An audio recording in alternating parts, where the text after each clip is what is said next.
Saint-Exupéry aurait tout à fait pu être sourd. Parce qu'à l'époque, il y avait énormément de bruit dans les avions. Et il n'y avait pas de radio. L'une des normes principales de l'aviation, c'est d'être vu. Un pilote se doit de voir et d'éviter. Alors, il y a des solutions innovantes. Je participe d'ailleurs à un nouveau projet qui s'appelle Fans for All.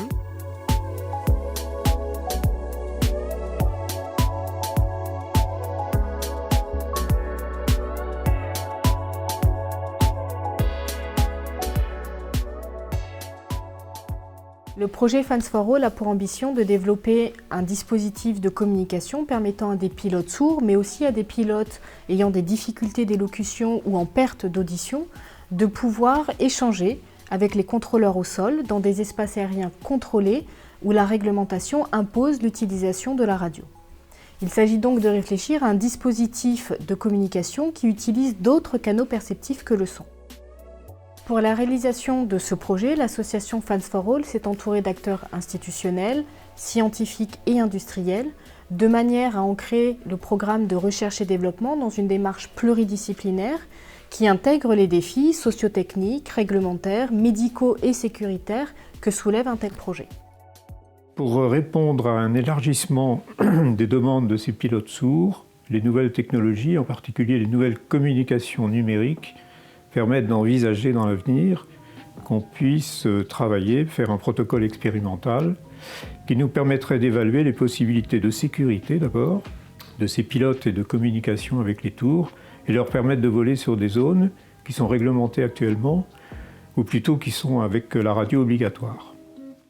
Il faut être attentif à refaire un système qui permette d'utiliser toutes les sensibilités autre que l'audition qui est déficiente, qu'elle soit tactile, visuelle, le visuel étant primordial, et tout ça est possible grâce au numérique maintenant. Là où il n'y avait pas de relation du tout entre la tour et le pilote, là il y en aura une maintenant. Nous allons travailler sur le partage d'informations entre pilotes et contrôleurs aériens, partage d'informations qui aujourd'hui est réalisé par le biais d'un canal radio, canal sur lequel pilotes et contrôleurs échangent des paroles, avec comme objectif de garantir la régularité, l'efficacité et la sécurité des vols. Mais compte tenu des particularités de l'aviation légère, nous allons être conduits à imaginer des solutions innovantes. Lorsque ces solutions verront le jour, elles seront utilisables par les pilotes qui connaissent des difficultés en matière d'audition et d'élocution, mais elles seraient utilisables aussi par les pilotes de l'aviation légère lorsque, par exemple, la radio est en panne ou encore lorsqu'il existe des risques d'incompréhension dans la communication vocale. La méthodologie de recherche envisagée en collaboration avec l'ENAC et l'ISAE Supaéro consiste à effectuer des vols expérimentaux sur des trajets aériens protégés au cours desquels les pilotes seront équipés de lunettes caméra permettant de capter le plus précisément possible les dynamiques d'échange et les trajectoires d'action qu'ils effectuent. Sur la base de ces enregistrements vidéo, les pilotes pourront participer par l'intermédiaire d'entretiens d'autoconfrontation à l'analyse de leurs pratiques et des manières dont ils construisaient alors la situation. L'idée à terme est de pouvoir proposer un dispositif qui intègre au mieux les logiques d'action et de communication des pilotes, y compris dans des situations inhabituelles. Je représente Envol, la junior entreprise de l'ENAC. On est vraiment la boîte d'intérim de l'ENAC. Donc notre cœur de métier, c'est trouver des étudiants pour réaliser ces missions. C'est dans ce cadre qu'on a notre partenariat avec Fans for All. Cette IHM, elle sert aux communications pilote-contrôleur. C'est un projet du coup qui va permettre de créer une interface pour les pilotes, non seulement les pilotes habitués, mais aussi les pilotes débutants, et particulièrement pour les pilotes sourds. Pour ce faire, nous utilisons une méthode centrée utilisateur, c'est-à-dire que nous utilisons les utilisateurs et leurs besoins, et nous les mettons au cœur de notre processus. Et ça nous permet non seulement de recueillir les besoins, mais aussi de faire des itérations courtes et de leur montrer l'évolution du prototype, ce qui leur permettra non seulement de se l'approprier et d'avoir leur réaction pour pouvoir modifier le prototype en cours d'évolution. L'utilisation d'équipements qui assistent le pilote, d'aide à la navigation, d'aide à la communication, sont un axe de recherche qui actuellement ne concerne pas simplement les pilotes handicapés, mais aussi les pilotes valides.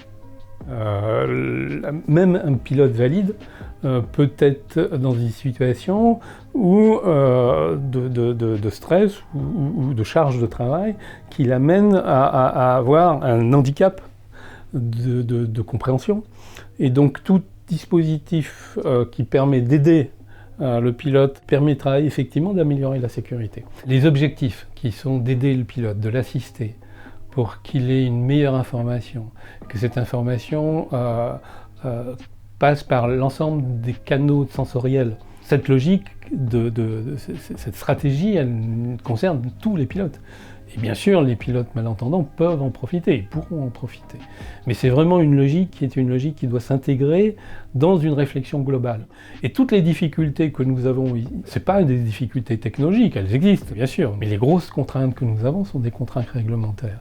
Et donc il ne faut pas que la réglementation nous interdise, sous prétexte qu'elle n'a jamais pensé la réglementation à une nouvelle logique, qu'elle interdise cette nouvelle logique. C'est vraiment un fond de réglementation important, et Fans for All, il rentre parfaitement dans cette logique-là.